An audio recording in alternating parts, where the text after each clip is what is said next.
MP में मदरसों को लेकर सियासत शुरू हो गई है। ताजा मामला रामेश्वर शर्मा के बयान से जुड़ा है, जिसके बाद से विपक्ष ने रामेश्वर शर्मा के बयान को मुद्दों से भटकाने वाली राजनीति करार दिया है। क्या है पूरा मामला, ये देखिए रिपोर्ट। देश में मदरसों पर सियासी बयानबाजी कोई नई बात नहीं है, लेकिन मध्य प्रदेश में इस मुद्दे को हवा दी है बीजेपी विधायक रामेश्वर शर्मा ने कहा कि मजहबी आधार पर शिक्षा भारत के लिए खतरनाक है। यदि मदरसे में दूसरी आतंकवादी गतिविधियां होती हैं, तो यह दुर्भाग्य है। आगे क्या कहा शर्मा ने, सुनिए। मजहबी आधार पर कोई भी शिक्षा भारत में होना थोड़ा खतरनाक होता जा रहा है। भारत की राष्ट्रीय जो शिक्षा का करण है, राष्ट्रीय शिक्षाकरण के तहत सबको शिक्षा मिले और सबको रोजगार मिले, ये भारत सरकार का भी सोच है और ये मध्य प्रदेश सरकार का भी सोच है।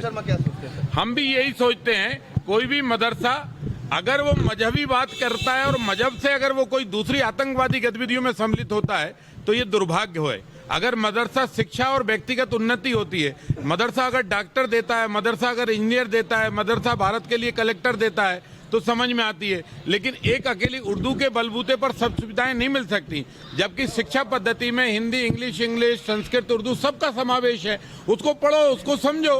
अकेली शिक्षा चलाकर नया तालीम से जो है नया ताइवान खड़ा करने की कोशिश मत करो। इधर शर्मा के बयान पर पलटवार करते हुए विपक्ष से मोर्चा संभाला पूर्व मंत्री जयवर्धन सिंह ने।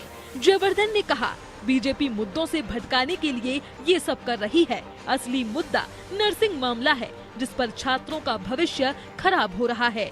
2021 में भी कई नर्सिंग कॉलेजों को मान्यता दी गई। सवाल ये खड़े हो रहे हैं कि जिनके कार्यकाल में मान्यता और संबद्धता मिली, वो अभी भी पद पर बने हुए हैं। वहीं उन्होंने पूर्व मंत्री उषा ठाकुर के बयान पर भी निशाना साधा। मतलब क्या है? मतलब ये सब ऐसी चीजें हैं जो जनहित के विषय हैं, उनसे ध्यान भटकाने के लिए भाजपा ऐसे मुद्दे सामने लाती है। भाई, आप बात करो हमारे प्रदेश के युवाओं की, बात करो रोजगार के बारे में, बात करो कि आज भी जो लाखों नर्सिंग छात्र भटक रहे हैं, उनके लिए अभी तक क्यों कुछ नहीं हो पा रहा है, उनकी व्यवस्था क्यों नहीं हो पा रही है। हर प्रकार से आज के समय भाजपा के राज में बेरोजगारी चरम पर है। 2019 में कुछ जो कॉलेज वापस फर्जी पाए गए थे, उनको वापस ही लोग दे रहे हैं मान्यता अभी भी। ये इनका काम खत्म नहीं हुआ है अभी भी। श्रीमती सुश्री उषा ठाकुर जी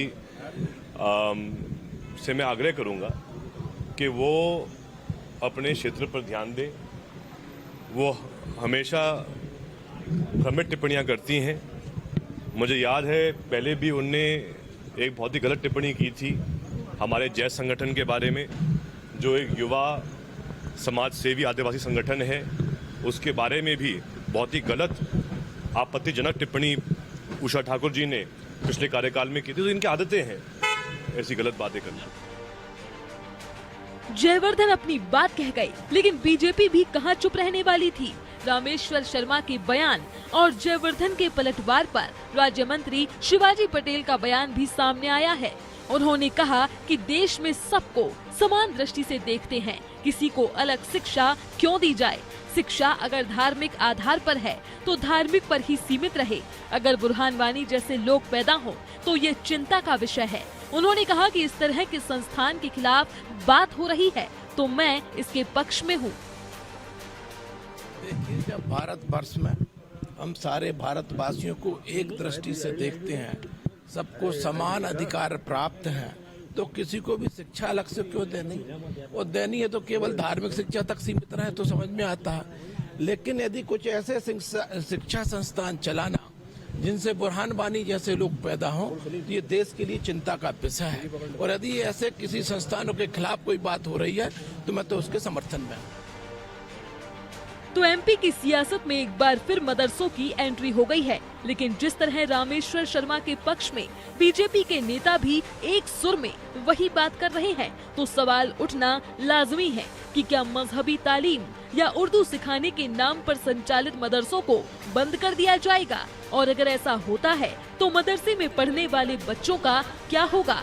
ब्यूरो रिपोर्ट, अनादि टीवी।